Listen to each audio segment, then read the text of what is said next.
ಪಾಠ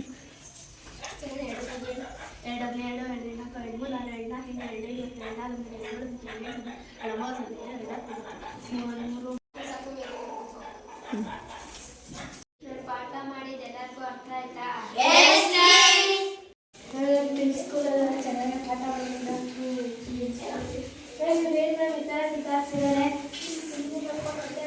ಮ್ಯಾಮ್ ನಿಮ್ಮ ಕೆಲಸ ಏನು ಮ್ಯಾಮ್ ಯಾವ ಥರ ಎಲ್ಲ ಕಿತ್ತಾಡ್ತಾ ಇರ್ತಾರೆ? ಯಾವ ಥರ ಕಿತ್ತಾಡ್ತಾ ಇದ್ದೀರಿ? ನಿಮ್ಮ ಕೆಲಸ ನೀವು ನೋಡ್ಕೊಳ್ಳಿ ಹೋಗ್ರಿ, ನಮಗೆ ನೋಡೋದು. ಮ್ಯಾಮ್ ಈ ಥರ ಬುದ್ಧಿ ಕೈಯೆಲ್ಲ ಓದಿಲ್ಲ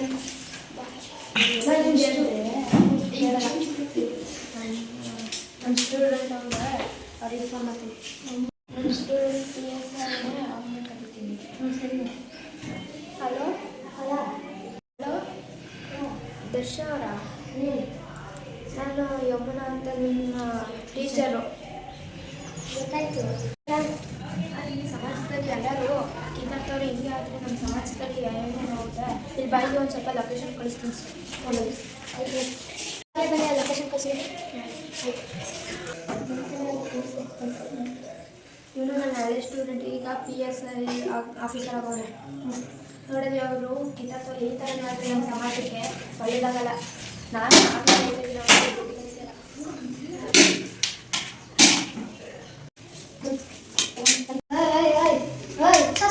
ಟೀಚರ್ ಹೇಳಿ ಬುದ್ಧಿ ಕಲಿತೀರಾ? ನಮಗೆ ನಾನು ಪೊಲೀಸ್ ಸ್ಟೇಷನ್ ಕರ್ಕೊಂಡು ಬುದ್ಧಿ ಕಲಿಸೋಣ.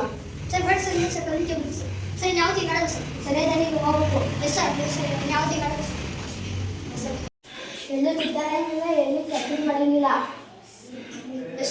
ಕಿತ್ತಾಡೋದು, ಬೇರೆ ಕಿತ್ಕೊಂಡು ತಿನ್ನೋದು, ದೋಚಾಡೋದು ಏನು ಮಾಡಬೇಡಿ ಸರ್. ಸರಿ ಸರಿ, ನೀವೆಲ್ಲಿದ್ರು ಲೊಕೇಶನ್ ಹೊಡಿತಾ ಬಂದ ಅದು ಹೊಡಿತೀವಿ ಸರ್.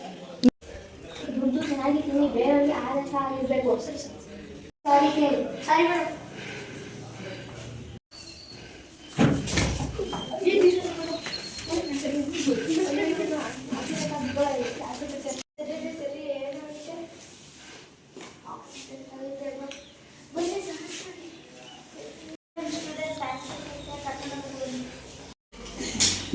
ಆಕ್ಸಿಡೆಂಟ್ ಆದಾಗ ಎತ್ತಿ ಆಸ್ಪತ್ರೆಗೆ ಸೇರಿಸಿ, ಇಲ್ಲಿ ಸುಮ್ಮನೆ ನಿಂತ್ಕೊಂಡು ಫೋಟೋ ತೆಗೆಯೋದಿಲ್ಲ.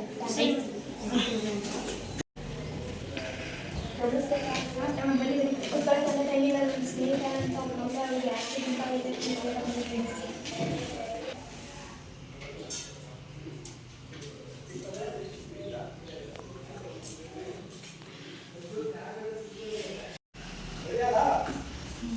ಕೈ ಫ್ರ್ಯಾಕ್ಚರ್ ಆಗಿದೆ.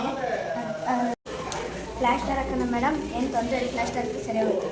ವರ್ಷಕ್ಕೊಂದು ಸ್ವಲ್ಪ ಫಾರ್ಮಲ್ಸ್ ಕಂಪ್ಲೀಟ್ ಮಾಡ್ತಾ ಇದ್ದೇನೆ, ನೀವು ಸೈನ್ ಮಾಡಬೇಕಾಗ್ತದೆ.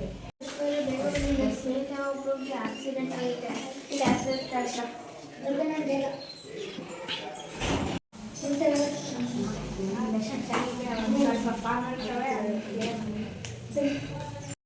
ಏನಪ್ಪ ತರೋಣ ಟೇಬಲ್ ಮಾಡ್ತಿಲ್ವಾ?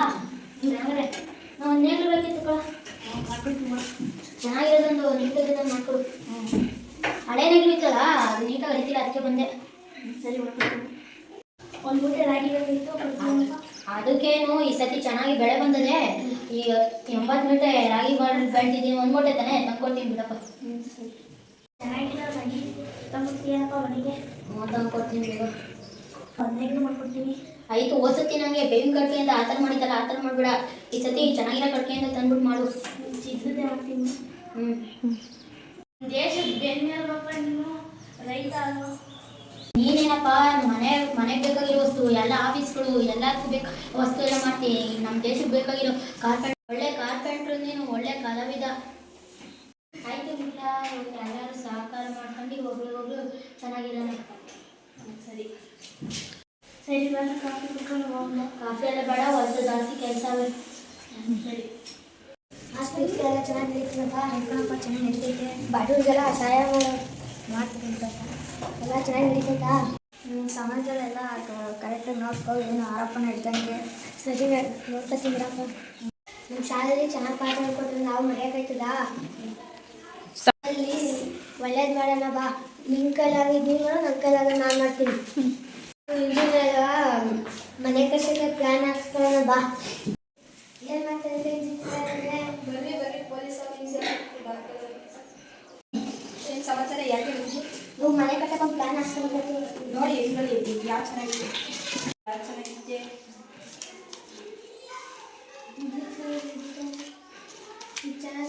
ನಿಮಗೆ ಮೋಲ್ಡ್ ಎಲ್ಲ ಹಾಕೊಡ್ಬಾ? ಆಯ್ತು ಸರ್. ನಿಮ್ ಬೇರೆ ಕೆಲಸಗಳಲ್ಲಿ ಹೋಗ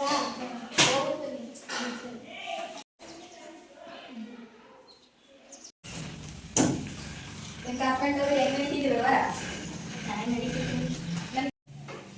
ಸುಮಾರು ನಡೀತೈತಿ. ಬನ್ನಿ ಇಂಜಿನ್ ಸರ್. ನನಗೆ ಮನೆ ಕೆಲಸಕ್ಕೆ ಕಾಂಟ್ರಾಕ್ಟ್ ಬಂದಿದೆ. ಮನೆಗೆ ಕಿಟಕಿ ಬಾಗಿಲೆಲ್ಲ ಚೆನ್ನಾಗಿರೋಬೇಕು. ಗುರು ಮಾಡ್ಕೊಡೋಣ. ಒಳ್ಳೆ ಕ್ವಾಲಿಟಿ ಇವಾಗ ನಮ್ಮ ಫ್ರೆಂಡ್ದೇ ಅದು. ಸರಿ ಮಾಡ್ಕೊಡ್ತೀನಿ ಬಿಡ. ಚೆನ್ನಾಗಿ ಯಾರು ಗೊತ್ತಾ? ನಮ್ಮ ದರ್ಶಕ ಚೆನ್ನಾಗಿ ಮಾಡ್ಕೊಡ್ತೀನಿ. ಸಮಾಜದಲ್ಲಿ ಹಲವಾರು ವೃತ್ತಿಗಳಿವೆ. ಯಾವುದೇ ವೃತ್ತಿ ದೊಡ್ಡದು ಅಲ್ಲ ಚಿಕ್ಕದು ಅಲ್ಲ. ಎಲ್ಲ ವೃತ್ತಿ ಬಾಂಧವರು ಪರಸ್ಪರ ಅವಲಂಬಿಸಿರುತ್ತಾರೆ.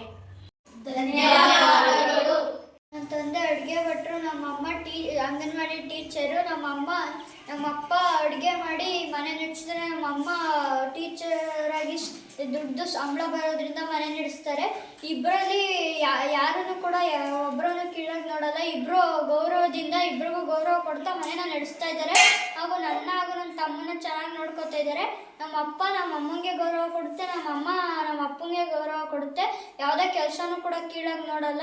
ಹೀಗೆ ನಮ್ಮ ಕುಟುಂಬದಲ್ಲಿ ನಮ್ಮಮ್ಮ ನಮ್ಮಪ್ಪ ಯಾವುದೇ ಭೇದ ಭಾವ ಇಲ್ಲದೆ ಇಬ್ಬರೂ ಕೂಡ ಚೆನ್ನಾಗಿದ್ದಾರೆ. ನಾವು ಕೂಡ ಚೆನ್ನಾಗಿದ್ದೀವಿ. ಹಾಗೆ ಸಮಾಜದಲ್ಲೂ ಕೂಡ ಹೆಣ್ಮಕ್ಳು ಗಂಡು ಮಕ್ಕಳು ಅಂತ ಗೌರವ ಕೊಡಬೇಕು. ಯಾವುದೇ ರೀತಿಯ ಭೇದ ಭಾವ ಮಾಡದೇ ಇರೋ ರೀತಿ ನಾನು ಮುಂದೆ ಬದುಕ್ತೀನಿ. ನಾನು ಕೂಡ ಮುಂದೆ ಹೆಣ್ಮಕ್ಳನ್ನ ಗೌರವಿಸ್ತೀನಿ. ಎಲ್ಲರೂ ಕೂಡ ಮನುಷ್ಯರೇ. ಎಲ್ಲರನ್ನೂ ಗೌರವ ಕೊಡ್ತಾ ಸಮಾಜದಲ್ಲಿ ಬದುಕೋಣ. ಯಾರನ್ನೂ ಕೂಡ ಕೀಳಾಗಿ ನೋಡಬಾರ್ದು. ತಂದೆ ವ್ಯವಸಾಯ ಮಾಡ್ತಾರೆ, ನಮ್ಮಮ್ಮ ಅಡುಗೆ ಕೆಲಸ ಮಾಡ್ತಾರೆ ಹೋಟ್ಲಲ್ಲಿ. ಇದರಿಂದ ನಮ್ಮ ಕುಟುಂಬ ಚೆನ್ನಾಗಿ ನಡೀತಿದೆ. ಅಪ್ಪನೇ ದುಡಿಲಿ ಅಂತ ನಮ್ಮಮ್ಮ ಮನೇಲಿ ಕುಂತ್ಕೊಂಡಿಲ್ಲ, ನಮ್ಮ ಅಮ್ಮನೇ ದುಡಿಲಿ ಅಂತ ನಮ್ಮ ಅಪ್ಪನೂ ಮನೇಲಿ ಕುಂತ್ಕೊಂಡಿಲ್ಲ. ಇಬ್ಬರು ಜೊತೆಯಾಗಿ ಸೇರಿ ದುಡಿದು ನಮ್ಮ ಮನೆಯನ್ನು ಚೆನ್ನಾಗಿ ನೋಡ್ಕೊತಿದ್ದಾರೆ. ಇಬ್ಬರು ಹೆಣ್ಣು ಗಂಡು ಅನ್ನೋದೇ ಇಬ್ಬರು ಸಮಾನವಾಗಿ ನಮ್ಮ ಕುಟುಂಬಕ್ಕೆ ಆಧಾರವಾಗಿದ್ದಾರೆ. ನಮ್ಮ ಅಪ್ಪನ ಆಧಾರವಾಗಿಟ್ಕೊಂಡು ಮುಂದಿನ ಜೀವನದಲ್ಲಿ ನಾನು ಕೂಡ ಹೆಣ್ಣು ಗಂಡು ಅನ್ನೋ ಭೇದ ಭಾವವನ್ನು ಮಾಡದೆ ಹೆಣ್ಣು ಮಕ್ಕಳಿಗೆ ಗೌರವ ಕೊಡುತ್ತಾ ಮತ್ತು ಯಾರನ್ನು ಕೂಡ ಕೀಳಾಗಿ ನೋಡದೆ ಸುಖಕರವಾದ ಜೀವನವನ್ನು ನಡೆಸುತ್ತೇನೆ. ನಮ್ಮಪ್ಪ ಹೊಲದಲ್ಲಿ ಕೆಲಸ ಮಾಡ್ತಾರೆ. ಒಂದು ಬಿಸಿಲು ಮಳೆ ಅಂತ ಏನು ನೋಡೋಲ್ಲ. ನಮಗೋಸ್ಕರ ಒಂದು ದುಡ್ಡು ಮಾಡ್ತಾರೆ. ನಮ್ಮ ಅಮ್ಮ ಮನೇಲಿ ಕೆಲಸ ಮಾಡ್ತಾರೆ. ನಾನು ಬೆಳಗ್ಗೆಯಿಂದ ಸಂಜೆ ಗಂಟ ನಮ್ಮ ಆ ಕೆಲಸ ಅಡುಗೆ ಗಿಡಿಗೆ ಅಂತ ಅದರಲ್ಲೆಲ್ಲ ಒಂದು ಬ್ಯುಸಿಯಾಗಿರ್ತಾರೆ. ನಮ್ಮ ಅಡುಗೆ ತಿಂಡಿ ಎಲ್ಲ ನಮ್ಮ ಅಮ್ಮ ಇಲ್ಲ ಅಂದರೆ ನಾವೇ ಮಾಡ್ಕೊಬೇಕಾಗ್ತದೆ. ಅವರೆಲ್ಲ ಮಾಡಿದಾಗ ನಾವು ಆಚೆ ಹೋಗೋಕೆ ಕೆಲ್ಸಕ್ಕೆ ಹೋಗ್ಬೇಕಾದ್ರೆ ಸರಿಯಾಗುತ್ತದೆ. ಎಲ್ಲರಿಗೂ ಮನೇಲಿ ಕಟ್ಕೊಂಡು ಚೆನ್ನಾಗಿ